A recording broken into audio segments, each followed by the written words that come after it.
Olá pessoal, meu nome é Rodrigo e hoje eu vou falar um pouquinho para vocês sobre a teoria de solução de polímeros. Para isso eu vou utilizar o artigo que foi publicado pelo Higgins, intitulado Theory of Solutions of High Polymers, em que nesse artigo ele então fez a sua grande contribuição para entender o comportamento de polímeros em solução, que futuramente, né, seria então anexado justamente aos estudos do Flory, para então criar o que hoje é chamado de teoria de Flory-Higgins,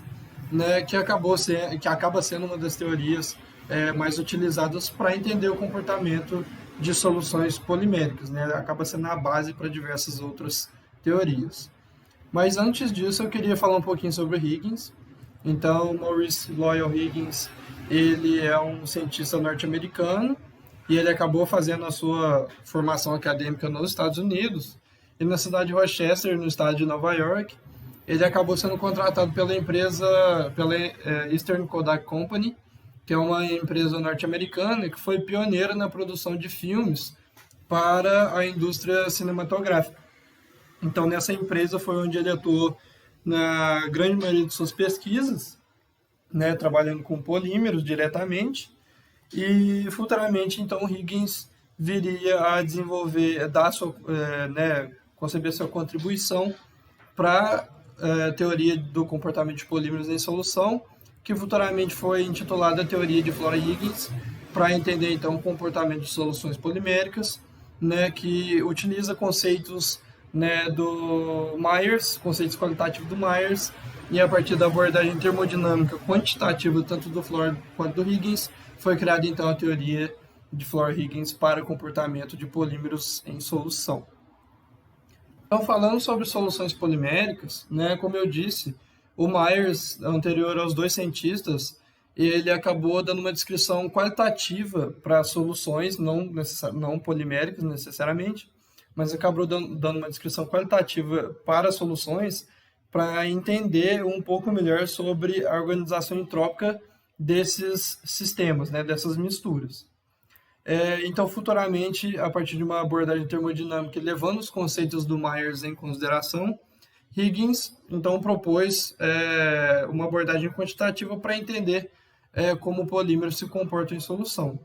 Então, para isso, utilizando a abordagem de Myers, ele considera então o solvente puro, né, como um sistema contendo sítios, ou seja, espaços, onde as moléculas de solvente que são uniformes, né, iguais em tamanho, né, poderiam ocupar. Então, esse composto puro, ele apresentaria um número finito de sítios, ou seja, as moléculas de solvente elas poderiam ocupar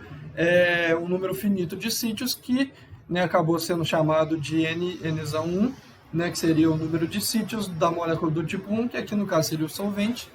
E a mesma coisa se leva em conta para o polímero, né, para o composto polimérico. Só que para o composto polimérico, a gente tem que levar em conta algumas outras premissas, como, por exemplo, que a cadeia polimérica ela é formada de unidades monoméricas idênticas, né? Então, levando em conta de mesmo tamanho, e obviamente também as cadeias poliméricas seriam do mesmo tamanho, a gente sabe que na realidade isso nem sempre acontece, mas aqui para a premissa do Higgins, isso foi levado em conta como sendo válido para toda e qualquer situação. Então, essas cadeias poliméricas também poderiam ocupar um número finito de sítios, né? Em que esse número finito de sítios seria, então, Nzinho, que seria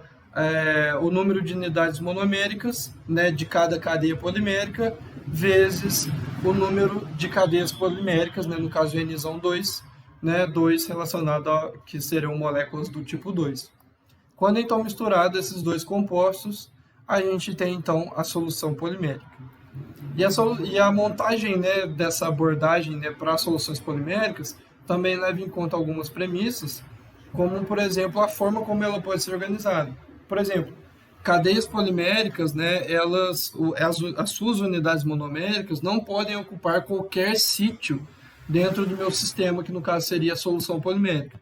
Isso porque, se eu estou falando de uma cadeia polimérica, uma unidade monomérica está ligada à outra. E essa unidade monomérica que está ligada à outra, ela só pode ocupar os sítios que estão vizinhos a sua unidade monomérica na qual ela está ligada. Então, eu não posso pegar uma dessas unidades e ocupar um sítio no extremo, né, do meu espaço, né, do meu espaço de solução. Então, essas regras têm que ser levadas em conta, né, além de que, primeiro, eu ocupo esses sítios com cadeias poliméricas e depois eu preencho com moléculas de solvente, porque as moléculas de solvente, como elas são independentes, elas podem ocupar qualquer sítio desse meu sistema. Então, feita a solução polimérica, o que a gente tem é um número total de sítios igual a N1, né, o número de sítios provenientes do solvente puro, mais Nzinho, N2, que seria o número de sítios proveniente do composto polimérico puro, né? E a partir desse número de sítios total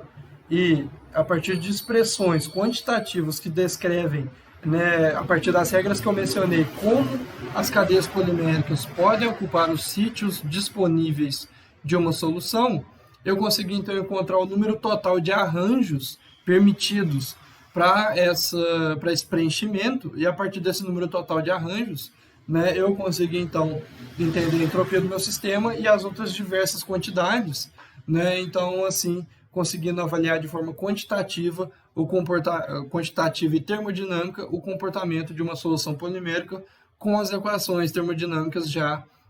conhecidas no momento. Então, primeiramente, né, o Huygens descreveu as equações para a atividade, e as equações que ele, né, descreveu foram as seguintes, né? E a partir dessas equações a gente tem ali os termos μ1 e μ2, né, que são nada mais que constantes empíricas, né, relacionadas às moléculas 1 e 2, né, um solvente, 2 composto polimérico, e eles acabariam se relacionando a partir da seguinte expressão que aparece no slide. E vale ressaltar que nessas equações, tanto na atividade quanto nessa equação, o V traço seriam os volumes molares parciais dos compostos 1 e 2 aqui no caso, e o outro símbolo seria a fração volumétrica dos compostos 1 ou 2. Voltando para as equações da atividade, o que a gente tem nessa equação é que o último termo, né, relacionado à constante empírica multiplicado às frações volumétricas dos compostos, né, ele está relacionado, ele está contabilizando a entalpia de mistura a partir, né, da criação do meu sistema solvente polímero. E não somente disso, mas contabilizando também a influência de outros diversos fatores, né? E a partir dessas equações, então, Huygens ele pôde utilizar de algumas propriedades, né, do sistema para poder entender termodinamicamente o comportamento então dessa solução polimérica. Como, por exemplo, uma dessas propriedades seria a pressão osmótica, né? Então, aplicando a pressão osmótica nessas essas propriedades de pressão osmótica nessas equações, ele conseguiria construir gráficos para entender o comportamento dessas soluções e comparar elas com soluções então de pequenas moléculas, né, formado por compostos, por solutos de moléculas pequenas, né? E após fazer isso, então, o que ele obteve foi uma boa concordância com os modelos já propostos, né? Ele acabou obtendo uma boa concordância com essas equações e as equações já propostas para descrever soluções, né? Após isso, então, ele estudou a separação de fases, que acabaria acarretando no entendimento de géis, né? Então, soluções poliméricas ali que formariam géis, e isso também foi estudado termodinamicamente na abordagem de Huygens para entender o comportamento de polímeros em solução. Então, o que ele fez ali, né, pegando a equação da atividade, ele verificou que a atividade das moléculas de solvente, quando em equilíbrio com uma grande molécula, como uma cadeia polimérica, em que, né, no caso, essa mistura, então, teria uma razão de volumes molares parciais igual a 100 ou tendendo ao infinito, né, uma vez que a cadeia polimérica é infinitamente superior em tamanho quando comparado com moléculas de solvente. O que ele percebeu, então, é que essa atividade do solvente, das moléculas de solvente, ela iria, então, variar com a composição, né, com a composição da minha mistura. E avaliando isso, então, o que ele percebeu foi que a constante empírica, né, o μ, para o solvente quando ela for maior que um certo valor crítico, e aí esse valor crítico vai depender da natureza da minha mistura. O que eu tenho então é que, se eu avaliar a atividade com relação à composição, né, eu vou obter máximos e mínimos, e obtendo esses máximos e mínimos, isso vai indicar justamente então a separação de fases, né, do meu sistema. E a partir dessa separação de fase, né, avaliando então essa constante empírica, no caso aqui os valores críticos, né, ele acabou percebendo também que esses valores críticos para essa constante empírica, ela estava diretamente relacionada com a razão de volumes molares parciais,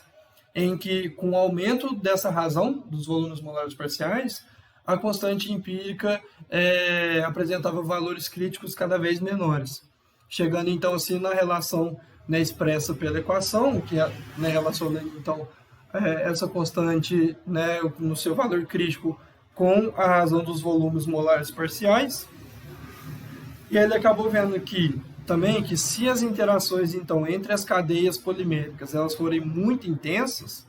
o que vai acontecer é que a solução vai apresentar um certo grau de rigidez, uma vez que, por óbvio, essas cadeias, como elas ocupam um grande volume, né, na minha solução, e sendo as interações dela muito intensas, eu vou criar vou ter uma piora do grau de liberdade dessas cadeias para se movimentar em solução, apresentando então a rigidez. Isso seria justamente então o que caracterizaria a propriedade de gel, né, na minha solução polimérica, uma vez que um gel ele apresenta uma certa, vamos dizer assim, uma certa restrição quanto ao movimento das moléculas presentes em solução. E isso vai fazer com que ele assuma ali características mais rígidas, né, com maior viscosidade, e por aí vai. Então, dessa forma, ele gera essa expressão, né, dado essas premissas, que vai mostrar como essa constante empírica, μ, né, ela vai se relacionar com as frações volumétricas dos compostos em solução. E, por fim, falando então da solubilidade de um polímero em pequenas moléculas, né? Então, o Higgins ele acabou então depois tentando observar como esses polímeros se comportariam quando utiliza-se solventes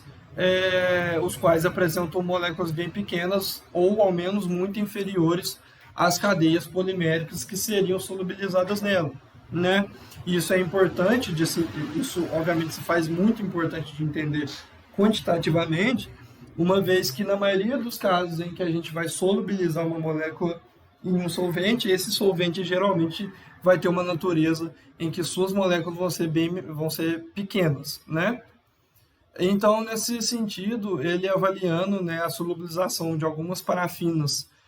em um solvente orgânico, né, grande, né? O que ele acabou observando, então, foi que, nesse caso, a fração, né, obviamente, aqui não são cadeias,